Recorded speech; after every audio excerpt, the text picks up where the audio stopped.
Okay, let's talk about is there pure side pressure in arm wrestling? And it is we are gonna compare Yiannis and Muratov and Brzenk and Devon Larratt. Alright? So note that Yiannis trains pretty much like this. Alright? In which case, the hardest position you have pure side pressure. Alright?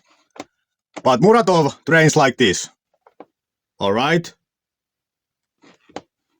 In which case, in the hardest position, you are doing the pocket pull, alright? From the high cable. So categorically different training methods of the high cable these guys have. Alright? So let's now and watch how does the pulling of these guys differ. Let's first look at how Muratov pulls. Let's go frame by frame here. Here it starts, and the thing I want you to be thinking about, is there any moment in this where Muratov uses just side pressure? Think about this when we go through these frames. To me it looks like he immediately jumps into that pocket pull movement. The shoulder drops so that he can pull on it better. It looks like he's doing it. And then when he wants to generate downforce, this shoulder will drop down so fast that you cannot even maybe see it in real time. But look at how fast this shoulder will drop when he wants to generate downforce, because he's pulling all the time to this shoulder. Look at it, frame by frame.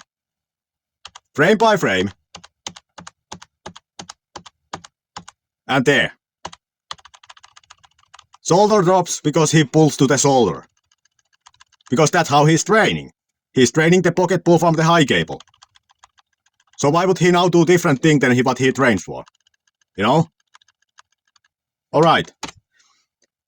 Did you think there was any frame in which he was using just pure side pressure? I don't think there was. Then let's look at what Yiannis does. This is Yiannis' match. Let's go frame by frame with Yiannis' match. Frame by frame.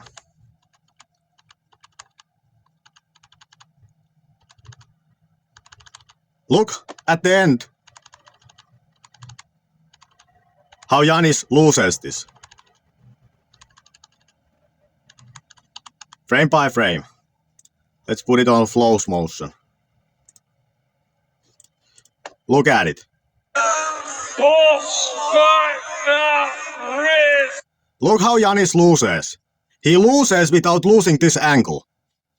Meaning that the bicep is still in a 90-degree angle when he loses this.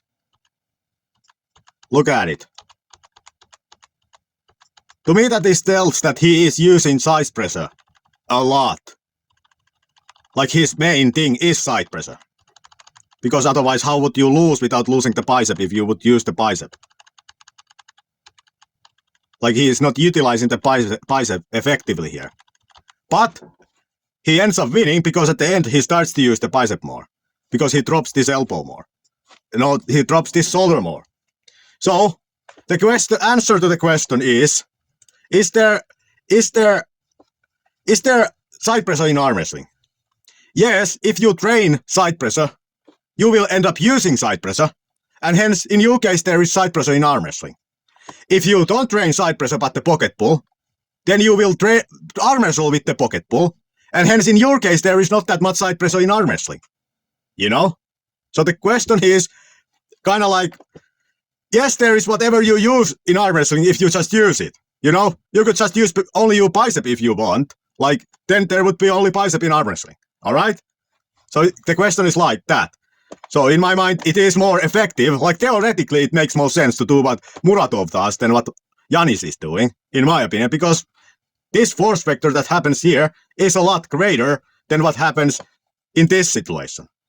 Like, you can get this strong, but you are risking ligaments and shoulders, and the potential of this for the strength is never as great as this. Alright, then let's talk about the transition to the press. Then let's look at Devon Larratt and Brzenk as an example for this. Let's first look at this match when Devon transitions to the press and how it is very different what Brzenk does. Like, look at it. how Devon transitions to the press is that he sneaks this elbow here, and then he brings this humerus bone vertical. So he kind of doesn't move this arm at all in his transition, but he moves the elbow and shoulder. Meaning then that he is not gaining, inches in his arm in the transition, because he is doing the transition with the elbow and shoulder. Like if you look at it. If you look at it with slow motion here, what happens? Like look at it. He's sneaking this elbow here, little by little.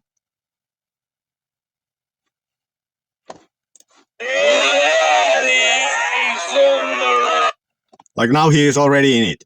And soon he will sneak this elbow even further right here. And why that is strategically good idea?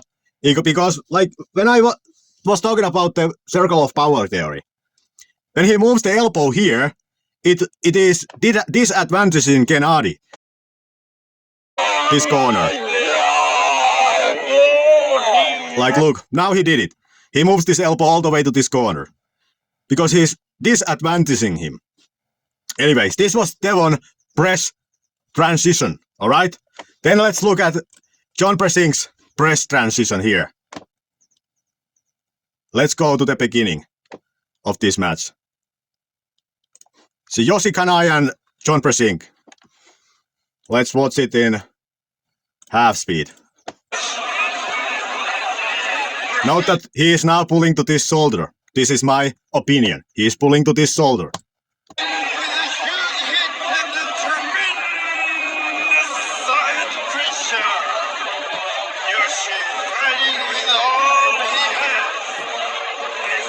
But now he cannot finish it. So he tries to do, he is going to do the transition to the press. So let's look at what it looks like.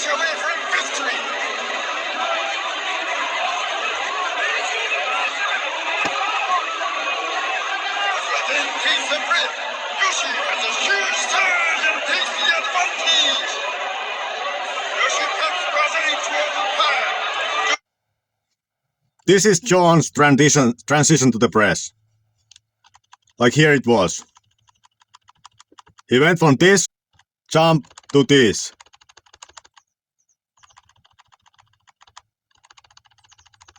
Like this was the transition.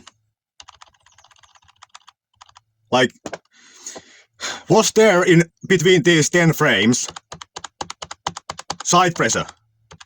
Somewhere, purely. Maybe. Does that mean that you have to now purely train the side pressure away from the bicep or tricep? No, well, I don't think so. You would have to.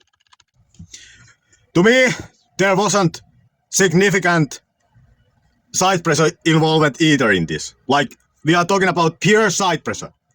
I did not see pure side pressure in this because he jumped into that position in like 5 frames, you know? The transition was 5 frames here. He does it like this. Alright? From this to this. 5 frames. So, if you train pure side pressure, you will end up using pure side pressure and arm wrestle with pure side pressure. So you can, you are doubling your risk of those shoulder injuries and elbow injuries because you are now getting them from your training and you practice. Because you are gonna most likely end up practicing how you train. And then you train how you practice. But if you do this option, you do the side pressure and bicep together, then you are most likely gonna arm wrestle so that you use bicep and side pressure together, which then leads to you training it, and then using it, and training it, and using it, you know? And you don't have these injuries. So it is kind of what you choose to do. You could also do arm wrestling just with the bicep. It might not be the most effective way, but you can do whatever you like. And here, what is the conclusion? Well, there are many ways to do the transition. And I did not see in those transitions that there would have been a moment in which there was only side pressure for that long that it would warrant pure side pressure training. You know? Remember that when you are doing that bucket pull training, you are also training the side pressure. You know? You don't need to train it, isolation training for it, when you are already training it with the bicep, which is safer. Alright? That's my conclusion. There is side pressure if you choose to only train side pressure and use only side pressure. There is no side pressure if there is no only side pressure if you choose to not train only side pressure and hence use only side pressure. There are many ways to do the transition. And in my opinion, the ways that I have seen do not warrant special side pressure specialized training for it.